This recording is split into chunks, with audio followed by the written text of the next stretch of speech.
president, however, leaving the door open to stay longer, acknowledging contingency planning is underway. The U.S. tonight caught between the proverbial rock and a hard place. On one side, the enormous challenge of getting the last of Americans safely out, while at the same time demobilizing the last of our troops there. On the other side, the risk of renewed conflict with the Taliban and potential terror attacks. Tonight, the pace of evacuation flights is picking up, but will it be quick enough as the clock winds down? Peter Alexander has late details. Tonight, with a frantic rush to evacuate stranded Americans and desperate Afghans, and despite pleas from U.S. allies at a G7 meeting this morning to stay longer, President Biden is sticking with his self-imposed August 31st deadline for U.S. forces to leave Afghanistan. We are currently on a pace to finish by August the 31st. The sooner we can finish, the better.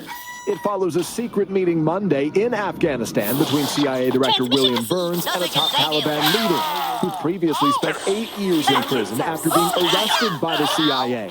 After the meeting, the Taliban declaring the U.S. must go by the end of the month, as promised, threatening consequences if not. The president today saying he's asked for contingency plans to stay longer if needed, but that he's worried about a terror attack there. I'm also mindful of the increasing risks that I've been briefed on.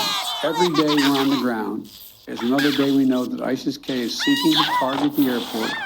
Tonight, U.S. officials tell NBC News 4,000 Americans and their families have been evacuated from Afghanistan, but thousands more remain trapped. The U.S. is still relying on the Taliban to allow safe passage for Americans to the airport that the State Department warns is a dangerous trip. And the Taliban is now vowing to block Afghans from leaving.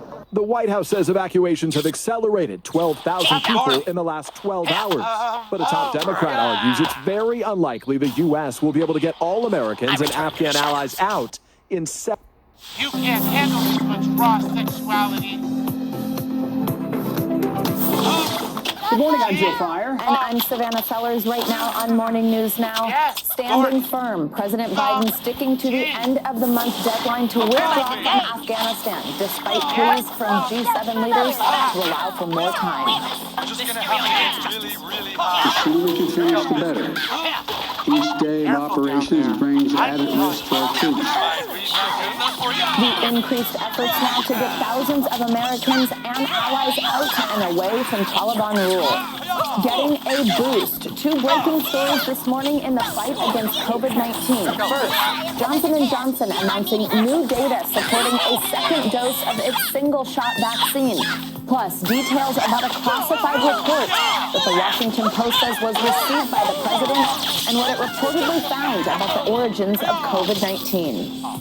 A House divided. Democrats narrowly pass a $3.5 trillion budget plan, clearing the way for President Biden's ambitious agenda. The program's getting a big boost after Democratic holdouts